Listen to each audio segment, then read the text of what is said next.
Chosen one, anchor your spirit to what I am about to say right now. That feeling of being out of place, the one that has followed you your entire life. It is not a flaw, it is a frequency. The universe has been working overtime this week for one reason and one reason only. Someone is being aligned to your signal right now. It all shifts in the next season. The isolation, the waiting, the silent years where you wondered if anyone would ever truly understand you. But here is what you must hear. It is not shifting because time finally ran out. It is shifting because of what you have been doing, because of who you have been becoming. Think back to that moment this week when you almost lowered yourself, when you almost dimmed your light to make someone else comfortable, when you almost apologized for being too much, too deep, too different. You didn't know it then, but that moment of refusal, that quiet act of staying true to what you are, that was the transmission. That was the signal that just reached the person who is meant to find you. You did not stumble onto this message by accident. The algorithm did not bring you here. The universe did. This is a divine appointment written into the fabric of your purpose before you ever arrived in this body. Stay until the very last second, because in the next few minutes, I'm going to show you the exact spiritual law that governs frequency matching and why most starseeds repel their divine connections without realizing it. I'm going to walk you through the 3 signs that someone is being calibrated to your specific signal right now. And at the end, I am going to give you the declaration that locks your frequency in place so the right soul cannot miss you. Do not scroll away. The version of you that has been praying in the dark, asking the universe why no one truly sees you, this is the moment the answer arrives. If you leave now, you leave before the verdict. I know what the last 72 hours have felt like. The atmosphere has not just been quiet, it has been strange. Like something is hovering just at the edge of your awareness, just outside of what you can name. Maybe you were lying in bed this week, staring at the ceiling long after you should have been asleep, running through every connection in your life and feeling this hollow ache because none of them reached the depth of who you actually are. Or maybe you were in a conversation recently where you watched yourself go quiet, pulling back, realizing that once again you were speaking a language the person in front of you simply could not receive. You feel it as loneliness, but it is not loneliness.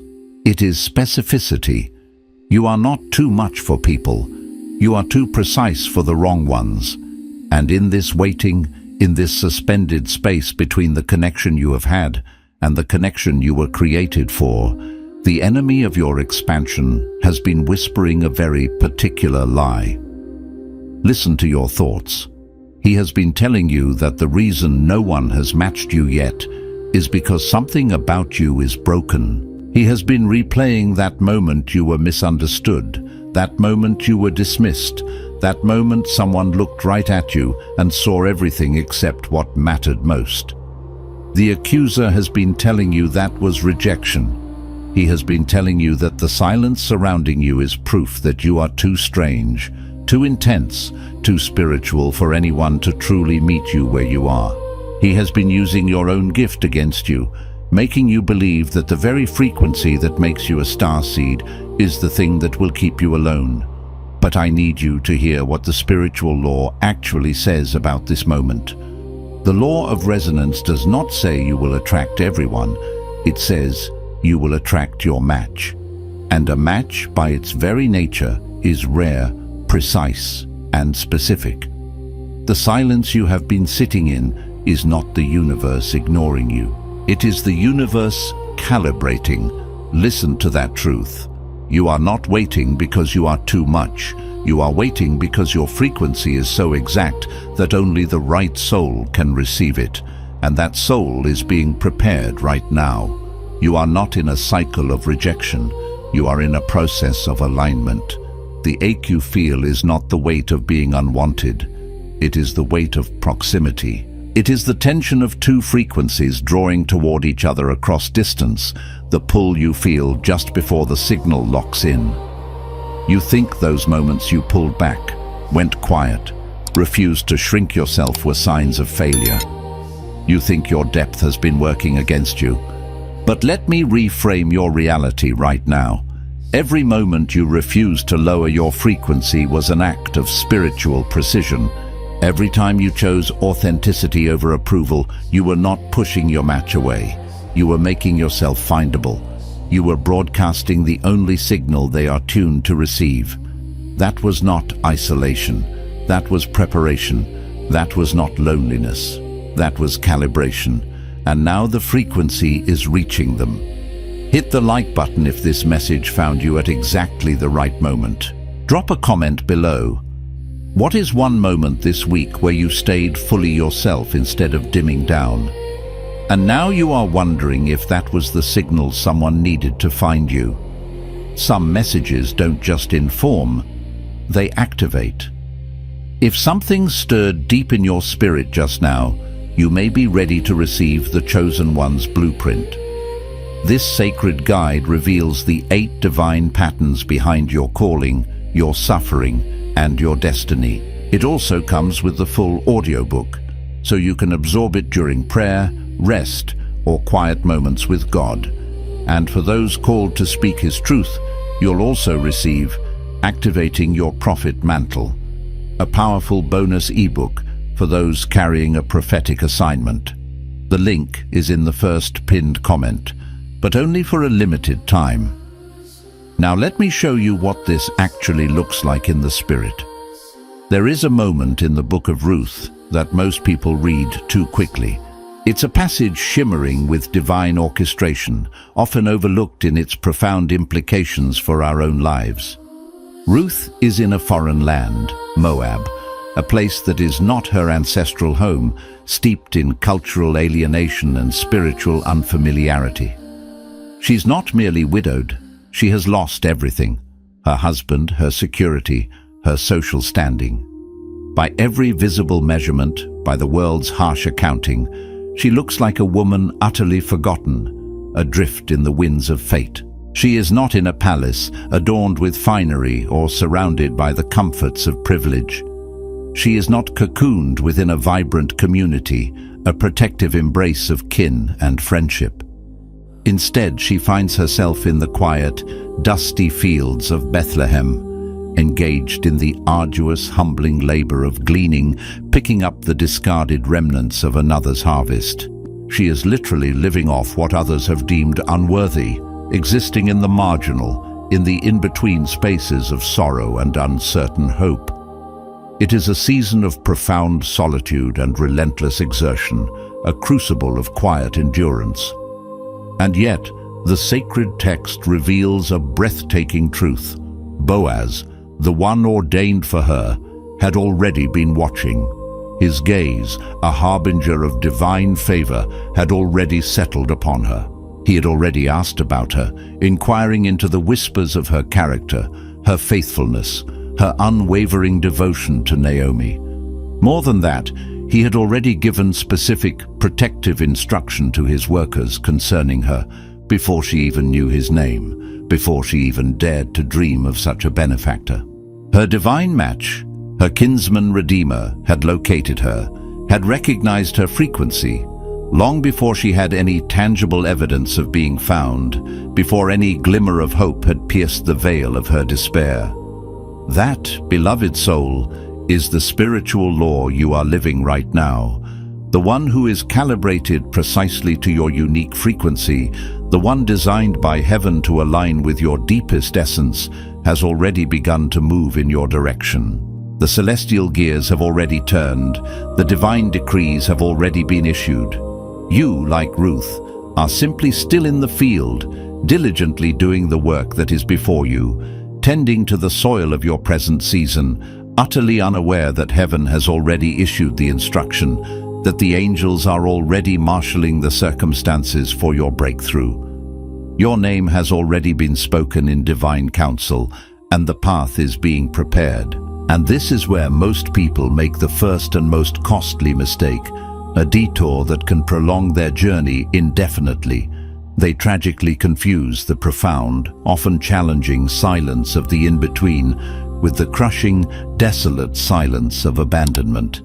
This false interpretation, born of fear and impatience, leads them to halt their spiritual progress, to cease the very work that is meant to prepare them. They stop nurturing their inner garden, they abandon their authentic practices, and in their desperation, they begin to lower themselves, to compromise their inherent value.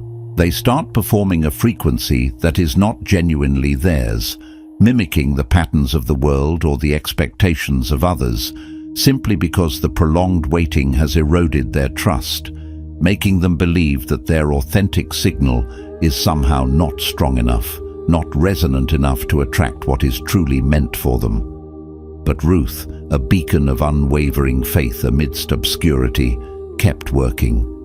She did not fall prey to the seductive whispers of doubt. She did not attempt to manufacture a moment, to force an interaction, or to contrive a connection. She did not chase Boaz into his field, trying to capture his attention through artificial means or manipulative ploys. No, she stayed faithfully in her lane, honoring the path set before her, however humble it seemed. She stayed dedicated to her labor, performing each task with integrity and diligence, knowing that her true worth was not dependent on outward recognition. She stayed rooted in her truth, in her unique frequency, radiating an authenticity that was undeniable even in her quiet solitude. And precisely because of her steadfastness, the match came to her. Your discipline in this season, this period of unseen preparation and quiet labor, is not separate from your divine connection. It is not merely a task to be endured. It is the very magnetic force, the spiritual current, drawing that connection nearer, making it inevitable.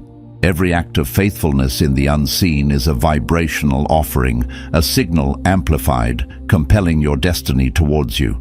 But here is where it goes deeper, and I need you to stay with me, to lean in with your whole spirit, because this is the part that profoundly changes everything you thought you knew about attraction and alignment. Most people, operating from a worldly paradigm of seeking, believe that frequency matching is primarily about becoming more open, more available, more visible to the world. So they pour their precious energy, their sacred essence, into myriad spaces, into countless conversations, and into a multitude of connections that ultimately drain them, leaving them feeling scattered and depleted.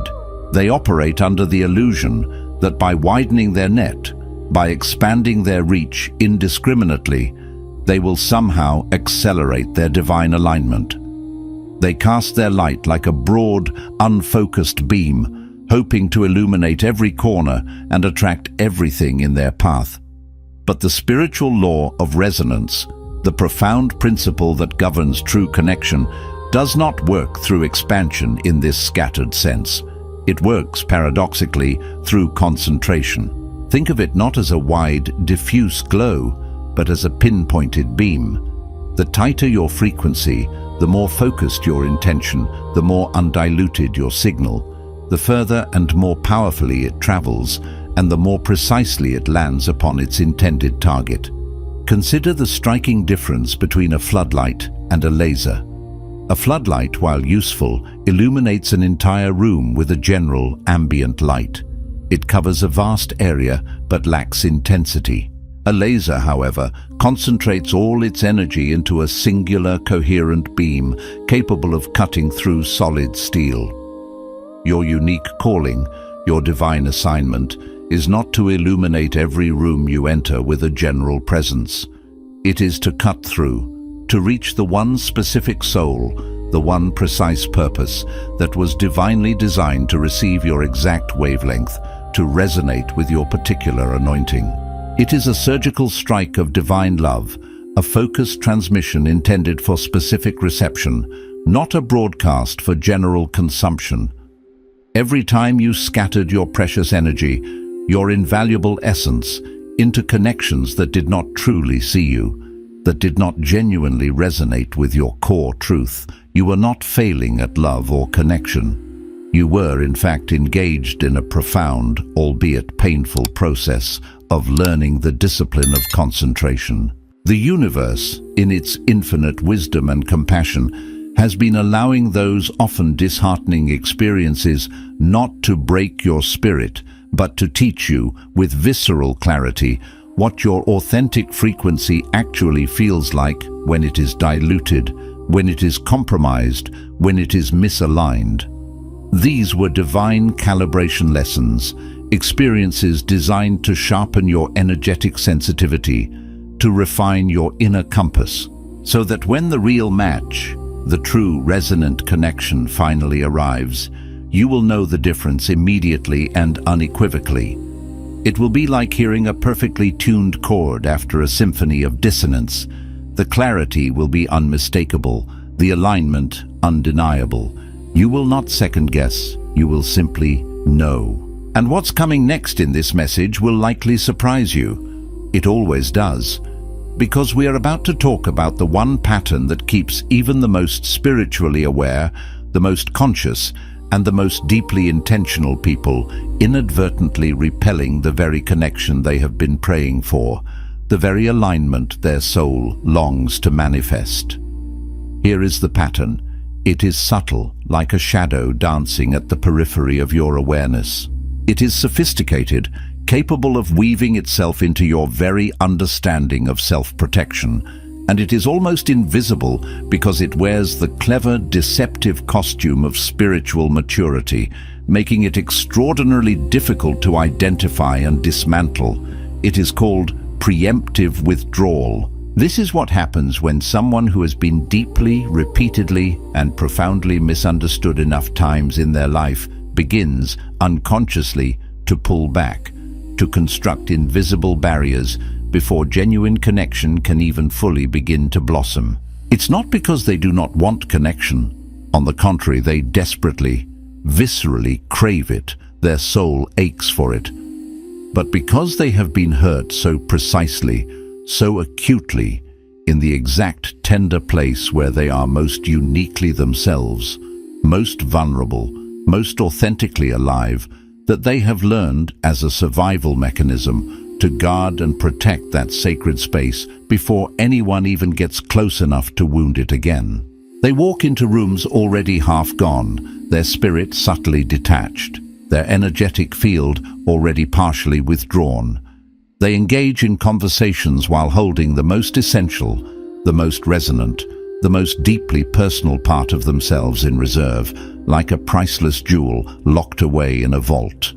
They generously give people access to their intelligence, their wit, their humor, their warmth, their charming persona, but they rigorously, almost instinctively, withhold their depth. Because the depth, the true wellspring of their being, is precisely where the wounds are stored, where the scars of past betrayals and misunderstandings reside. And protecting that sacred wounded depth feels to the conditioned mind like profound wisdom, like an evolved act of self-preservation. It is a fortress built not just around the heart, but around the very core of their authentic frequency. But here is what the Spirit is powerfully saying about that pattern right now, a revelation that cuts through the deception. What you have been diligently guarding, meticulously shielding as your most vulnerable, most delicate place, is actually your most potent, most powerful transmission point. It is your unique signature, your divine frequency, the very essence that broadcasts your authentic self into the universe. The depth you have been hiding, that rich tapestry of your experiences, your sensitivities, your true feelings, your spiritual insights, is the exact frequency your divinely appointed match is tirelessly trying to locate. You have believed you were protecting the signal, keeping it safe from harm, and in protecting it, in cloistering it behind layers of self-preservation, you have inadvertently been muffling it, dampening its resonance, muting its powerful call. The formidable wall you painstakingly built, brick by painful brick, with the intention of keeping out the wrong ones, the misaligned, the hurtful, has also, tragically and paradoxically, been effectively blocking the very one who was divinely sent to find you, to truly see you, and to perfectly align with you. It has become a barrier to the very blessing it was meant to guard. Stay with me, because what I am about to share next is not just another insight. It is the crucial distinction, the spiritual fulcrum that breaks this insidious cycle of isolation and self-sabotage, opening the path to profound liberation. There is a world of difference, a chasm of spiritual significance between discernment and defense. This distinction is paramount, for one leads to genuine connection, while the other perpetuates isolation. Discernment, a gift of the Holy Spirit, is a clear, peaceful, and unattached knowing. It says, this person, this situation, this energetic resonance is simply not aligned with my frequency. Therefore, I will not attempt to force a connection, nor will I engage in any way that dishonors my truth or theirs. It is a wise recognition of incongruence, an honoring of divine timing and sacred space. Defense, on the other hand, born of past pain and fear, operates from a place of preemptive rejection. It says, no one will ever truly understand or accept my frequency, so I will not permit anyone to get close enough to even try and find out. It is a wall built before the threat even materializes, a hardened shell born of repeated impacts. Discernment is true wisdom, born of spiritual maturity and trust in divine guidance. Defense is a deep, unhealed wound wearing wisdom's benevolent face, mimicking its language and rationale. And the enemy, the spiritual adversary, is extraordinarily clever, devious even, at making your defense mechanisms feel like discernment. This is his masterstroke of deception. Because if he can cunningly convince you to call your deep-seated fear by a holy name, if he can persuade you that your emotional scar tissue is actually spiritual selectivity, he can keep you isolated indefinitely, comfortably trapped in a self-imposed spiritual exile, all while you genuinely believe you are simply being spiritually discerning, highly evolved, and wisely selective. This is the most subtle, yet most potent, illusion on the spiritual path to authentic connection. The question you need to sit with, deeply and honestly, allowing its truth to permeate every fiber of your being. And this is confronting, I know, because it asks you to look unflinchingly at your own patterns. Is this? In those pivotal moments where you intuitively pulled back, where you chose to go quiet, where you intentionally held your precious depth in reserve, was that truly discernment, a spirit-led knowing of misalignment? Or was it, in its deepest truth, a powerful, albeit unconscious, act of protection stemming from a pain that has not yet been fully healed within your soul?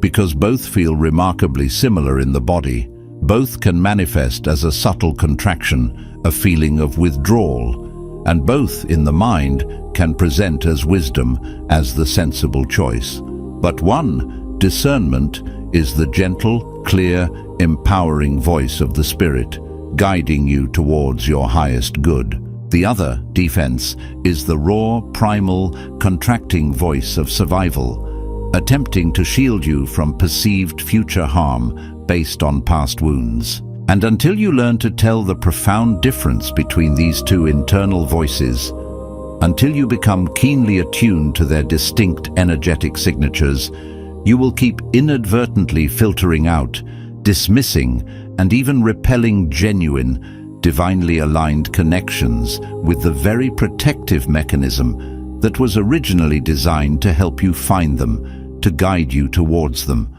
It's a tragic irony, a spiritual misdirection that keeps many from their destined joy. But underneath even that, there is something else, a layer of profound self-awareness that almost no one reaches, not because they are incapable, but because it requires a kind of radical, unflinching honesty that most people, understandable given our human conditioning, instinctively avoid. There is a part of you, and I need you to hear this with profound compassion, not with an ounce of condemnation, for this is a deeply human response to pain. There is a subtle, almost imperceptible part of you that has, over time, become comfortable in the waiting. Not because you genuinely enjoy loneliness, you do not. Your spirit yearns for connection. But because the prolonged waiting has, in its own peculiar way, given you an identity, you have meticulously built a spiritual self-understanding, a narrative around being the one who has not yet been found, the one whose frequency is perhaps too high, too complex, too intense for most, the one who is still profoundly being prepared for something extraordinary. And let me be clear, there is indeed something profoundly true in all of that. Your frequency may indeed be unique, and your preparation is undoubtedly ongoing. But there is also something insidious, something subtle that the enemy of your soul has cunningly seeded inside that truth. A subtle, subconscious resistance to actually being found. Because being found would necessitate stepping out of the familiar, albeit painful story. You have told yourself about why you are still alone, why you are still in this season of waiting, and it would mean stepping, with terrifying vulnerability, into the unknown realm of actually being fully seen, fully known, fully recognized for who you truly are, with all your radiant light and all your tender scars. Being unseen, being unacknowledged in your deepest essence has indeed been profoundly painful, a constant ache in your soul. Yet, in a strange and paradoxical way, it has also been safe. Because if no one truly, intimately sees the real you, with all your unique beauty and your deepest vulnerabilities, then no one can truly reject what they see. The risk of rejection, the potential for yet another wound to your authentic self, is minimized, and some subtle, deeply ingrained part of you, born from a history of being misunderstood, dismissed, or even ridiculed for your truest self, has been implicitly choosing the familiar, predictable ache of invisibility over the terrifying, unpredictable risk of full revelation. This is not a flaw in your character. It is not a weakness. On the contrary, it is the deepest, most human, most understandable response to a history of profound misunderstanding and painful alienation. But it is, nonetheless, the final wall. It is the last great barrier to your destined connection, and it is the one that, for your ultimate liberation and fulfillment, absolutely has to come down. Because here is the truth, the profound, liberating truth that reframes everything you have heard in this message, shifting your entire perspective on this journey. You, my beloved, have not been merely waiting for the universe or for God to send you someone. In a far more profound and active sense, the universe, the divine orchestrator of all things, has actually been waiting for you to become someone who is truly willing, truly open, and truly brave enough to let themselves be fully received. The sacred alignment you seek was never only about the other person being prepared, completing their journey, or reaching their peak readiness. Crucially, it has also been about you releasing the deep-seated protective belief that being fully known, in all your glorious complexity and tender vulnerability, is something you cannot survive. It is not just their readiness that has been in divine process. It is, with equal and profound weight, your courageous willingness to be found, to stand in the radiant light of your own truth and allow yourself to be seen, to be met, and to be loved. And I want you to know, to feel deep in your bones, that willingness, that courageous readiness is rising in you right now. It is stirring within your spirit, a nascent strength, a burgeoning courage. Something in your innermost being, a part of your soul that recognizes its own truth, powerfully recognized itself in this message. Not because I told you something entirely new, something you had never considered, but because I named with precision and clarity what you already knew at the deepest, most intuitive level, a truth you had not yet given yourself explicit permission to speak aloud, to acknowledge, to fully embrace.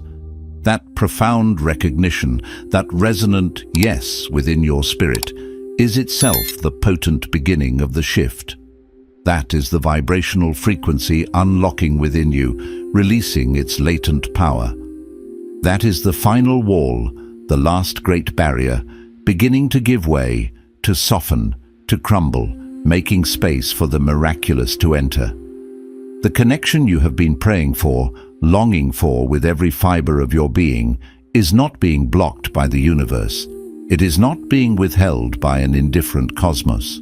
It is not being blocked by the wounds of your past, however deep they may have been. It is not being blocked by the magnificent depth of your soul, or the vibrant intensity of your spirit, or the beautiful complexity of who you intrinsically are. No, it is standing, divinely appointed and patiently waiting, just on the other side of your willingness to be fully present in your own authentic signal, unguarded, stripped of all pretense, undiluted, pure in its essence, and unafraid, brave enough to embrace full revelation. Place your hand on your heart right now. Feel the rhythm of your own sacred being, and declare this with me, speaking these truths into the spiritual atmosphere and into your own cellular memory. I release every wall I built to survive being misunderstood, allowing them to crumble into dust, freeing my authentic self. I release the identity of the one who has not yet been found, shedding this old skin and stepping into my destined truth. I release the fear that being fully seen will inevitably end in rejection, knowing I am divinely worthy of acceptance. I open my signal completely, broadcasting my purest essence without reservation. I broadcast my frequency without apology, without reservation, without the need to manage, control, or censor how I am received by others.